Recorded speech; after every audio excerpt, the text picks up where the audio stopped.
Greetings loyal subscribers and honoured guests. Welcome to episode 30 of Cover Tape Chaos Zapped. Taking pride of place on the front cover this time is Zapp's roundup of every single soccer game ever released on the C64, alongside an exclusive review of Sega's Afterburner successor, G-Lock, among other things. Unfortunately, this tape carries on the trend of underwhelming tapes that has been going on for a while now. In fact, this may just be my least favourite one for quite a while.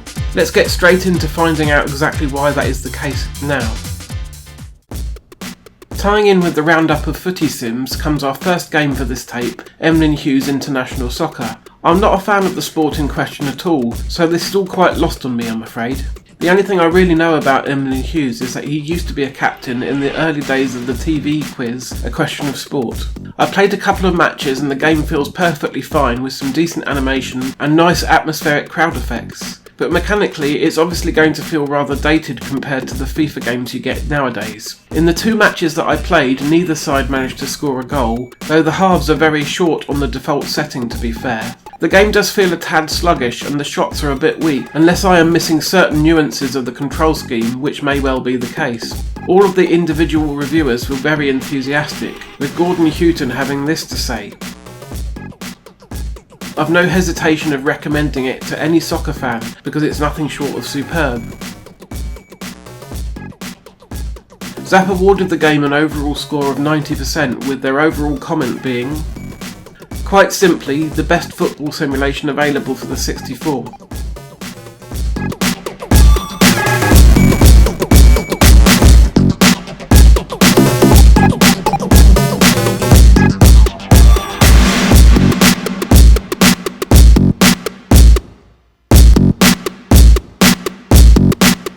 Next up is the second part of Black Knight, which I already covered last episode, but if you didn't see that one, this is another text adventure. The reason these used to come in two parts is they put each part on one side of a cassette and then provided you with a password at the end of part one, so you could continue your adventure. Luckily, this password was provided in the tape pages of the magazine. The word is Picket in case you need it yourself. From my brief time playing around with part 2, I thought it was actually better than what I experienced in part 1, because the game actually understood me when I asked it to examine things. Let's move on now though.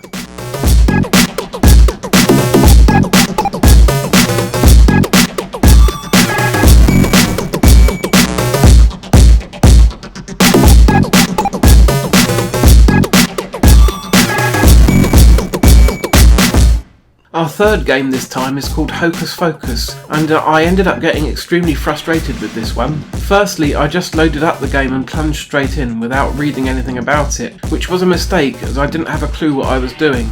Then I went back and read the instructions in the magazine, which gave me a bit more of an idea, so I had another go, and yet still the mechanics of the game were lost on me. So then I went and checked out a long play of the game on YouTube, which finally showed me what I was supposed to be doing. Your little chap is a photographer, and he has been sent into the lair of some evil genius inventor in order to take photos of the various blueprints of his inventions, then reassemble them. So what you need to do is roam around until you find a filing cabinet or a pot, then look inside it to find a piece of blueprint before switching to your camera to take a snap of it. Scattered around the lair are heads and other things that act like alarms if you touch them, which will trigger evil robots. When these catch you, they take away your film, so you'll need to go all the way back to the top left of the level and get another one. When I finally understood this, the game started to make a lot more sense. If you find a sword, you can use it to kill the robots, but the interface is clunky and it's hard to select the fight icon in the amount of time given to you. Also, if you need to backtrack up a level, you need to switch on a fan and use it to lift you back up, and I found it was incredibly finicky to activate these fans. This game is a complete pain to play, to be perfectly honest with you. I did however like the music, but it was almost a rip-off of the Lazy Jones music. I'm surprised to see that the reviewers quite like the game, with Julian Rignall saying, worth a look if you want an unusual and fun arcade adventure. And Gary Penn saying it was a pleasant little game. They gave it an overall score of 70% and concluded with a jolly arcade adventure which is fun to play and offers a fair bit of challenge.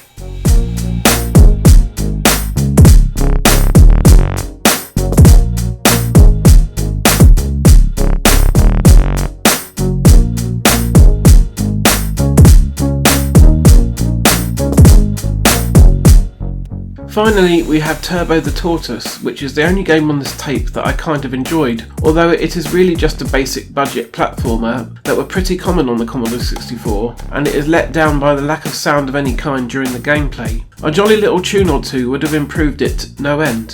Still, it is fairly competent to play, but not in the same league as CJ's Elephant Antics, for example. Ian called the game a straightforward, unpretentious platformer. And I have to agree. It is a tad on the basic side, but would have kept younger kids quite happy for a few hours. They gave the game a score of 80% overall, which I think is perhaps being a bit too generous, but it is definitely the best thing on this particular tape. Not that that honour is especially hard to earn this time around.